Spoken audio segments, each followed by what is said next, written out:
Alright, magandang araw sa inyo mga boss.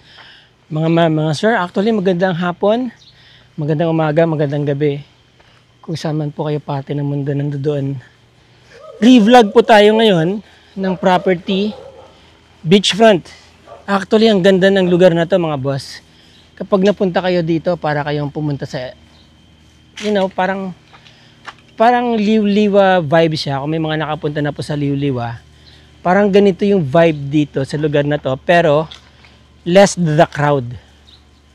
With all the pine trees.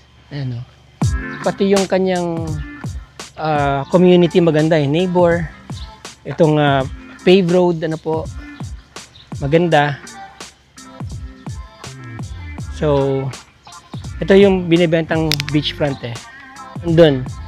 Pero gusto ko manang pakita sa inyo itong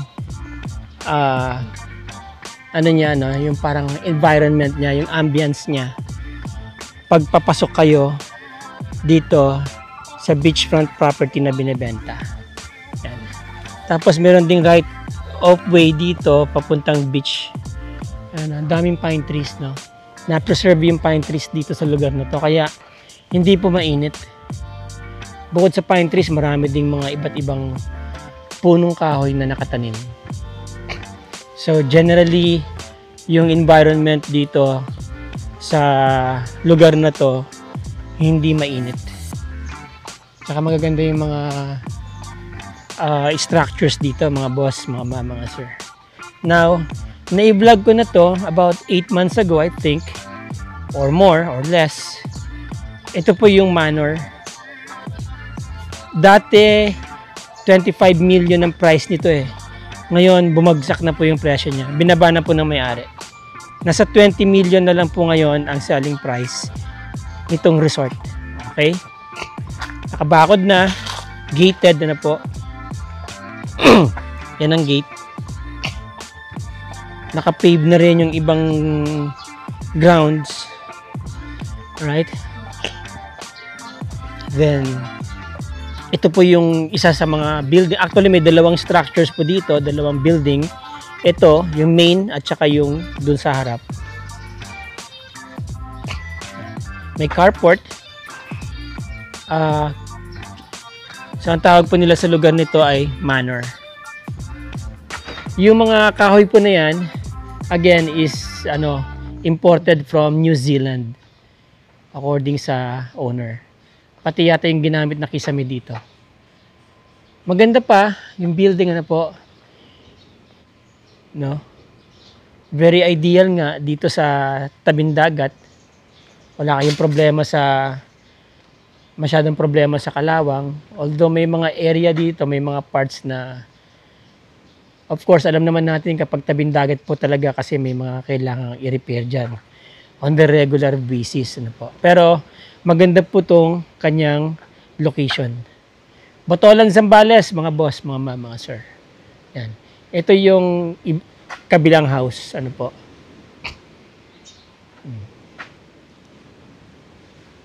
Nice, no? Now, bago tayo pumasok sa mga bahay nila, check po muna natin itong beachfront. Tinanggalan nila yung bakod nila. Dati may bakod dito Ayan.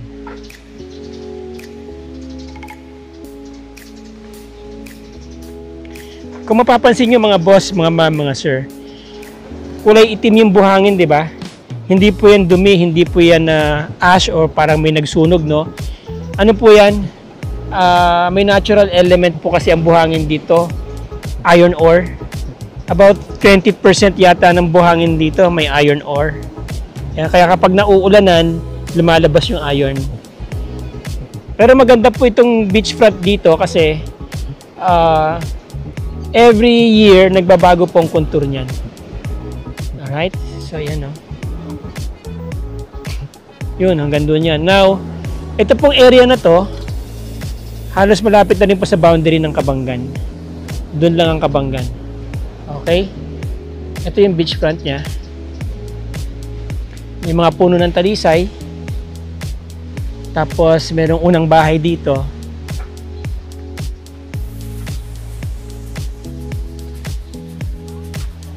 Sir, ilang rooms na nga ito? Ito pong bahay, pwede po bang tignan? Ilang rooms to, sir? Oo. Yun. So may attic, tapos may room pa sa taas, ano, sir? Oo. Yan. Ito yung kitchen. Ayan, no? Okay naman po, no? Ayan, no? Okay. Hindi na pa tayo sa akin sa taas, pero ganyan po yung design niya. Yan, meron din parang underground dito. Yan, no?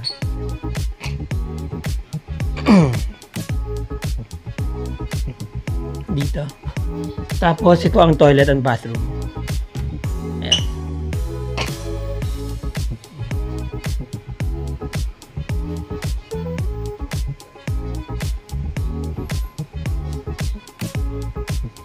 So about 90% is made, hindi naman, about siguro mga 75% or 80% is wood. No? Alright? Yan. Mababa lang siya.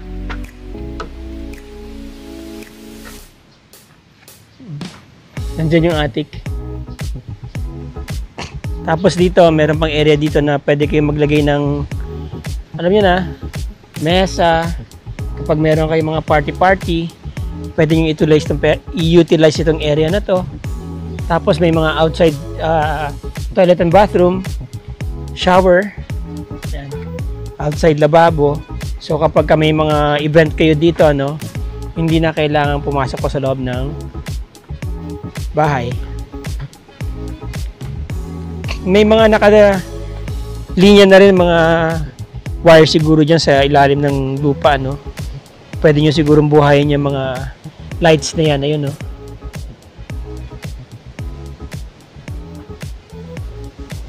And then, I guess naka-riprap ito. Yan.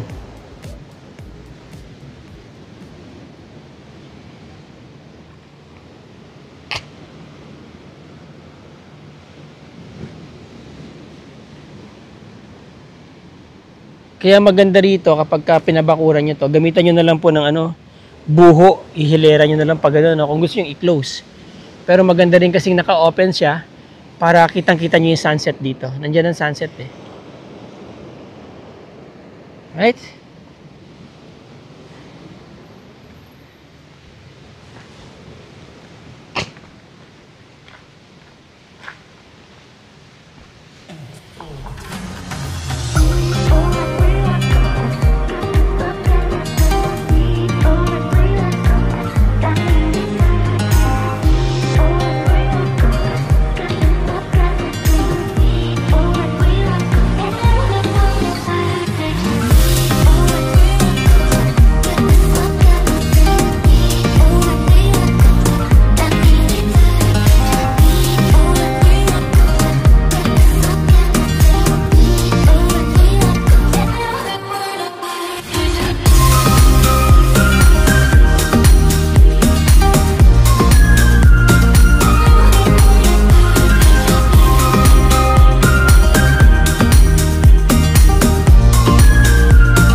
Walang masyadong nabago, no? Ganun pa rin, aside from may mga tinanggal silang mga structures na dito. Tsaka yung backwood, kinlear na nila. Merong dito, pond.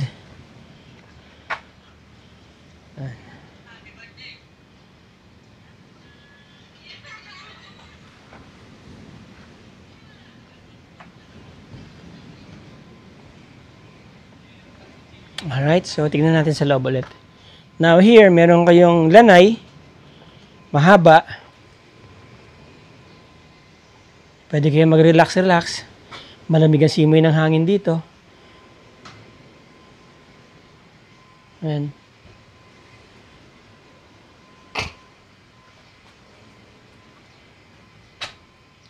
Pang klase yan. Ano kayang bunga nito? Ano? May bunga mga boss. Oh. Ayan. Paki-comment nga po kung ano to. Kinakain ba yan? Daming bunga. Oh. No? Ayan o. So, nakasetback siya ng around 2 meters mula dito sa bakod. About 4 feet itong bakod. Ano? Ito yung gilid niya.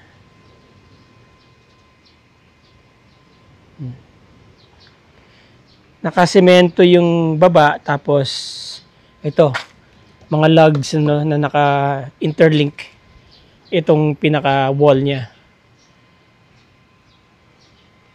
Pati daw yung mga kisame is imported from New Zealand. Pati rin siguro itong mga to, I guess. Ayan o. May 2 pintuan dito. So, pwedeng naka-open lang yan kapag may mga bisita kayo.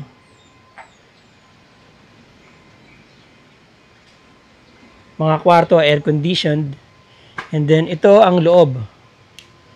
Diba? Ganda. Ma'am, pwede pong pumasok.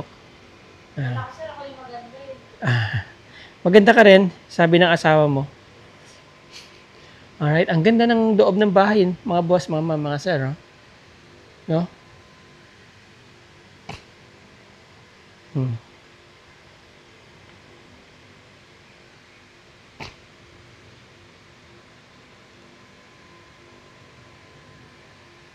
Maganda pa naman po yung condition ng mga kahoy, ano? Meron akong nakikita mga konting kailangang i-repair, pero very minor lang yan.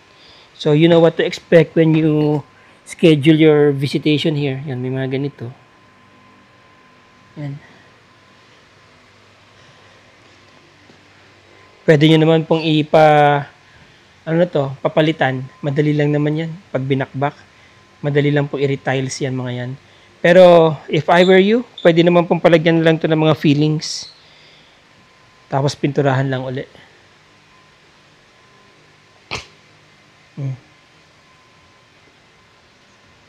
Very cozy.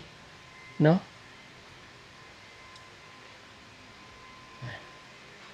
Ma'am, nagmumukha kang artista dito, ha?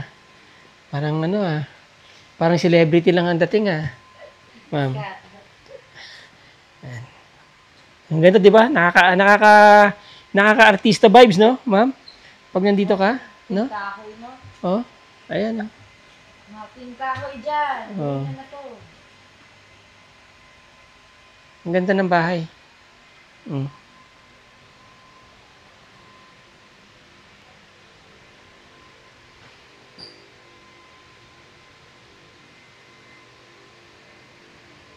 Alright, now, this house, meron yata itong 4 na bedrooms. Or, tignan natin na, we count as we go on. Now, meron pong pintuan dito, leading papunta sa labas. Yan. Okay, ayun na yung gate. Ito yung carport.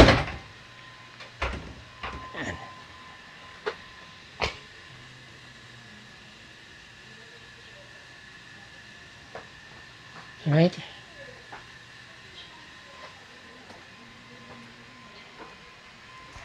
And then, pagpasok nyo, may kwarto dito. Yun.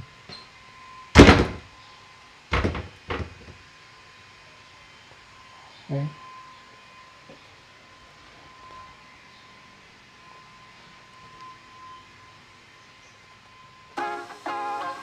Meron kayong nag-iiba-ibang ilaw dyan, no? Ayan, no? May isang double-decker at queen size bed. Kasama na yata yan, mga boss, mama, mga sir. Yung mga furnitures. Then here, may mga bintana, no? Swing out windows. And then here, Nandito yung kanilang dressing room. Ayan.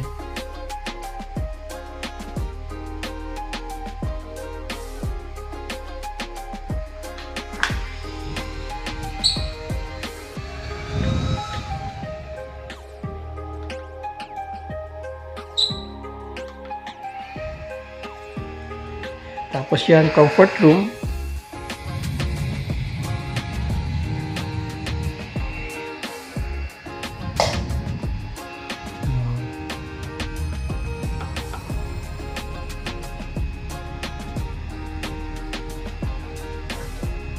May mga outlets na rin, ano? Shower head. Hindi mataas ang kisame niya, no? Sakto lang.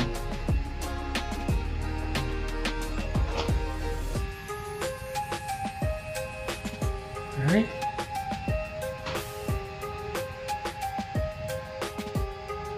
And then, labas tayo sa kwarto. Mula dito sa kwarto na to, dito sa kaliwa, ayan yung sala kanina, di ba? Dito sa kaliwa, ayan, merong bar dito. Wine bar.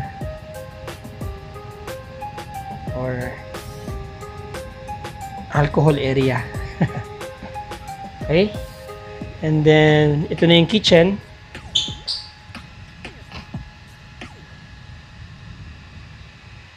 Ayan.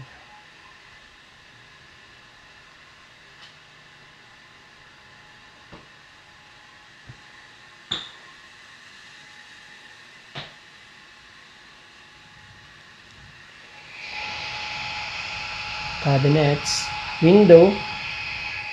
Ito, malalaki mga windows, no? Oh.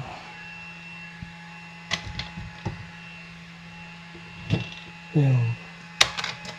There you go. So, yan na, yung gate. Okay?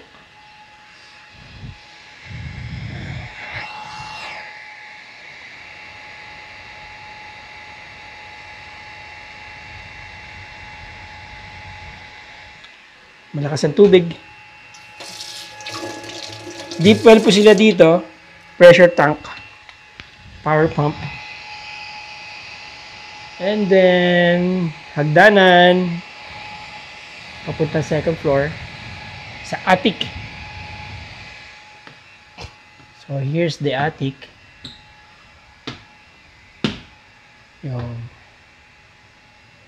So, yung mga nakapanood nito before, alam na, mababa lang kisame, no? Ayan, baba lang. Attic na eh. Yan, medyo mainit dito, so kailangan dito naka-aircon. Okay, yung...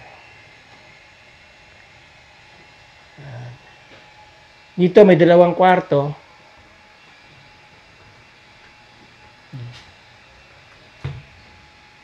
And then, sa baba, tapos ito, merong... ano bang tawag dyan? Parang, kumbaga, living area, no?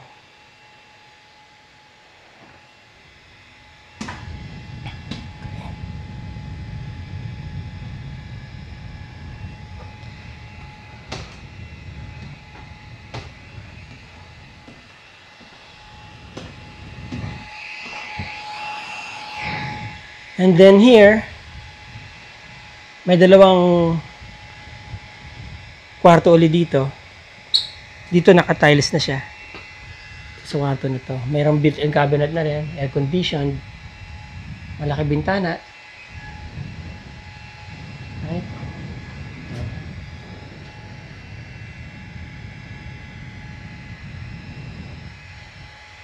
Kahoy din yata to.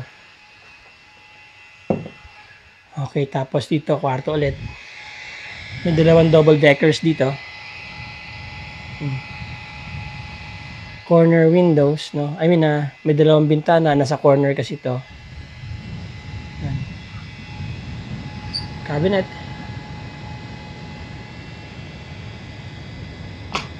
Ang size ng room siguro mga boss, mga sir, about 10 square meters. Ang mga rooms nila. Okay? And then, carport. Alright. There you go. Oh. Carport. Okay, punta po tayo sa details ng property. Okay, so there you go mga boss, mga ma'am, mga sir. Ayan si Ma'am Emily. Ma'am, anong size ng property? Anong size ng property? 947 square meters. 947 square meters. Yes po. Tapos, clean title, ano? Yes, clean title. Ilang rooms? 5. 5 rooms meron. Tapos dalawang structures, dalawang bahay. Yes. Alright, accretion about Accretion, mga 1,000. mga 1,000 to 2,000 accretion niya. Okay, so there you go, ma'am. Ano, magkano binibenta? Binibenta po ng may-ari to ng 20 million. 20M na lang from 25M, di ba? Yes, from 25. Okay. So there you go. You heard it from Ma'am Emeline. Ang property po nasa 20 million, before 25 po ito binibenta. Clean title, magandang location. Botolan, itong lugar na to is about 4 hours drive from Metro Manila. Nasa gitna po ito ng Kabanggan at saka ng Botolan. So, going both ways, downtown Botolan or Botolan Town Center, Kabanggan Town Center is about 10 to 15 minutes. Going to Iba, about 25 to 30 minutes. Yun nga, from Manila, 4 hours drive. Very accessible, kompleto na po ng infrastructure. You know, meron ng internet, kuryente, tubig. Pwede nyo i-operate to as commercial resort. Pwede nyo naman applyan yan. Alright, so yung mga interesado po dyan, mga boss, mga ma'am, mga sir, kung gusto nyo mag-schedule kayo ng viewing nyo anytime, any day, just give us at least 1 or 2 days heads up. Alright? Schedule na kayo ng viewing nyo. Baka maunahan pa kayo dito sa magandang lugar na to. Okay? Till the next video, mga boss, mga ma'am, mga sir, maraming salamat sa inyong oras. Ciao!